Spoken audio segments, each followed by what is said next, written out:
Hello, I'm Mike Berry with Quorum Private Wealth, and welcome to the Quorum Forum. Back in June on this program, we asked the question, are we in a recession? And we reviewed with you 6 economic indicators that we follow here at Quorum to gauge whether or not the economy is headed into a downturn. At that time, our indicators were split, with half showing positive economic data and half showing negative signs in the economy. Today in early August, our indicators now show 5 of the 6 indicators are in the negative camp, with the only exception being unemployment, which is continuing to hold at under 4%. Additionally, on July 28th, it was revealed that gross domestic product for the second quarter posted a negative 0.9%, which marked 2 consecutive quarters in a row that the U.S. economy shrank. Historically, this has served as a confirmation that the country is experiencing a recession. But hey, not so fast without assumption.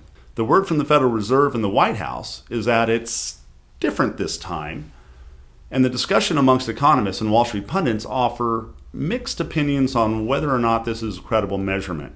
On the one hand, recession has never occurred with unemployment at a remarkably low level like it is today, and second quarter corporate earnings came in with 70% of companies meeting or exceeding profit forecasts. But on the other hand, it's hard to argue that the economy is growing when inflation is eroding 8 to 9% of the consumer's purchasing power, coinciding with a confirmation that GDP went backwards during the first 6 months of the year. Here's something to think about. Historically, the stock market has been an efficient barometer of predicting what economic activity will be about 6 months into the future. In economic terms, this is referred to as a discounting mechanism. Simply put, no investor would buy a stock that they didn't believe would be more valuable tomorrow. Then consider what markets did so far in 2022.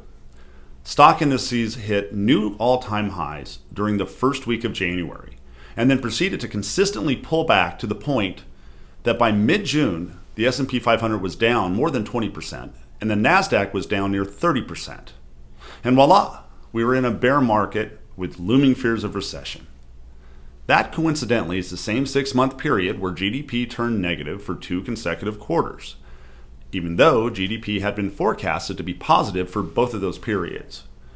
It's arguable that the market predicted what few others saw coming. Our belief is that we are probably in a shallow recession. What is unknown is, will we slip into a steeper decline from here, or see the economy smooth out some of the imbalances that caused GDP to erode in the first place? Ultimately, the outcome seems dependent on how well the Federal Reserve executes on rate policy while systematically reining inflation back down to the target range that they have of 2 to 2.5%. I've never given much credence to the phrase, "it's different this time," especially when the argument goes against historical precedent. And ultimately, we will not know if a recession is official until it is confirmed and reported by the National Bureau of Economic Research, otherwise known as NBER. NBER is a private, nonpartisan, highly credible think tank of economists from top universities around the country. And they alone have the final say on what were the dates that the U.S. enters into a recession and then recovered back out of that recession. The irony here is that NBER typically issues their findings anywhere between 9 months to 2 years after a recession has begun. In other words, the economy would likely be well on its way back into a recovery by the time the official word on any recession is confirmed. If you wait for that confirmation, you will likely miss any opportunities that were created by a downturn. Our best advice: follow a disciplined approach and keep a long-term perspective. It's simple as that. And thank you for joining us on the Quorum Forum.